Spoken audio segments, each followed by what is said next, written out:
Good morning, everyone.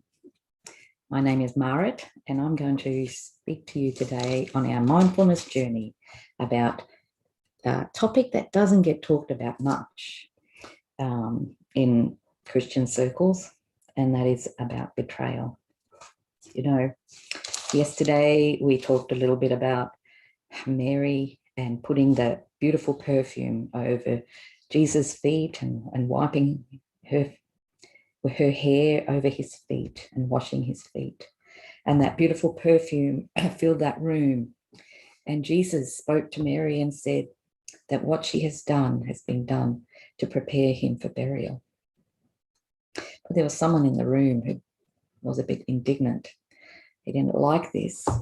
In fact, it says in John 12 that Judas said, one of the disciples said, "Why was this fragrant oil not sold for 300 denarii and given to the poor?" And Jesus lovingly rebuked him and said, "Leave her alone. She's kept this for the day of my burial. For the poor you have with you always, but me you do not always have." And I started reading all of these with the scribes and Pharisees, but Judas was the one who then takes the step and approaches the chief priests. And he does this in Luke 22. He goes, right page, he goes up to the chief priests. In the beginning of chapter 22, it says, "Now the feast of unleavened bread drew near, which is called Passover. And the chief priests and the scribes sought how they might kill him, for they feared the people. Then Satan entered Judas, named Iscariot, who was numbered among the 12. So he went his way and conferred with the chief priests and captains how he might betray him to them. And they were glad and agreed to give him money.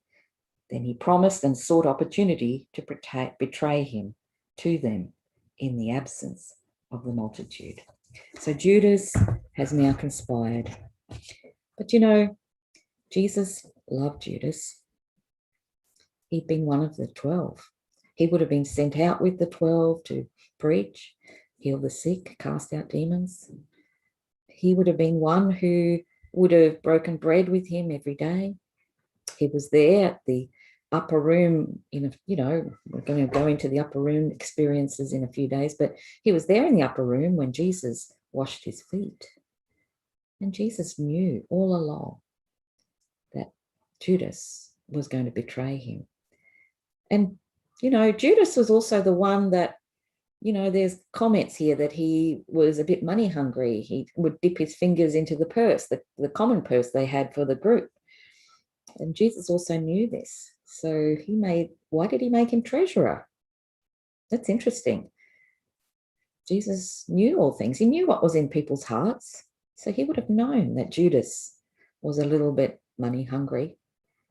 But, God has a bigger plan. Judas was part of the bigger picture of bringing Jesus to the cross.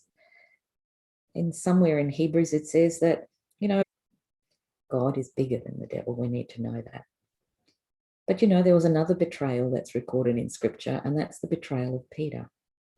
Jesus knew that Peter would also betray him. He predicted it. He said, before the cock crows, you're going to betray me 3 times. And Peter, he's impulsive. He goes, I'm not going to do that. How can you say that about me? He was really quite indignant that Jesus would think that he would be a betrayer.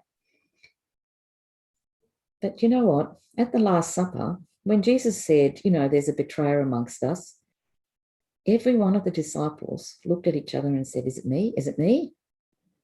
So, there was a little bit of doubt in each of them. Could they each have betrayed Jesus? Maybe. But Judas was the one who ultimately did. And Peter did too. He betrayed him with his words. Said, "I never knew him," 3 times. But this is the thing that I wanted us to concentrate on. We too, as his followers, would be betrayed. There would be times when people would betray us. People who we were friends with, who we walked with and talked with and spent time with, meals with, would turn against us. I know I've had that too. I've had people who've turned away. And it's awful when you feel that. But I love what Jesus does. He loved both Judas. He loved both Judas and Peter. He loved both Judas and Peter. For Peter, he says, I pray that your faith would be strong. That's in Luke 22. Let's just get that again. I'll just read through it because, it's really important to see this. Then the Lord said, Simon, Simon, indeed Satan has asked for you that he may sift you as wheat. But I have prayed for you that your faith should not fail. And when you have returned to me, strengthen your brethren. I like that. Jesus prayed for Peter. I think he prays for each one of us. When we go through times of doubt, I think Jesus is interceding in heaven and praying for each one of us. He prays that our faith would be strengthened, and that even if we go through a period of denial of Jesus, that when we return, we would become stronger in our faith, that we would return with a strength that now strengthens others by our testimony. Peter's testimony strengthens me. Jesus deliberately reinstated Peter after the resurrection on that beach. It's a beautiful story. It's at the end of John's Gospel.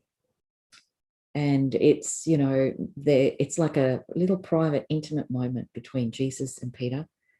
I just love imagining that, being there present, just being like the fly on the wall, watching that sort of scenario, closing my eyes and imagining how Jesus just restores Peter.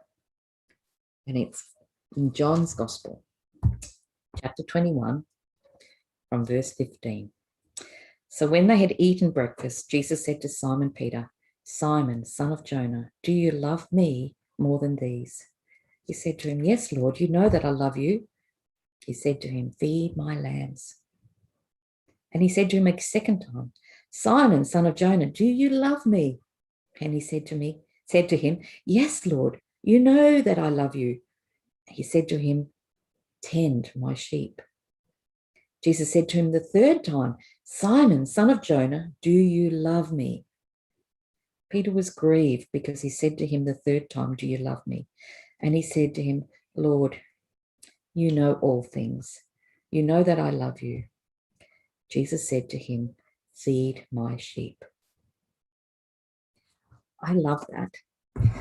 Jesus has a bigger picture for our struggles, our times of going through betrayal or distrust or disappointments with other people. He knows those things that we go through. And in some strange way, that's how God uses even our testimonies when we've gone through it to encourage others. I think that's part of that whole Romans 8 promise. Verse 28, and we know that all things work together for good for those who love God, to those who are called according to his purposes. Struggles, betrayals, disappointments, traumatic things, God can always use them and turn them around. And our job on this earth is to feed others through our stories, through our life experiences. So join me in this mindfulness journey, this Christfulness journey, as we walk these days coming up to the cross with Jesus. And my prayer for you today is that you'll meditate on these words. Go back and read Matthew. Anyway, that's it for today. My prayer is that you'll join me tomorrow as we continue for tomorrow's Palm Sunday.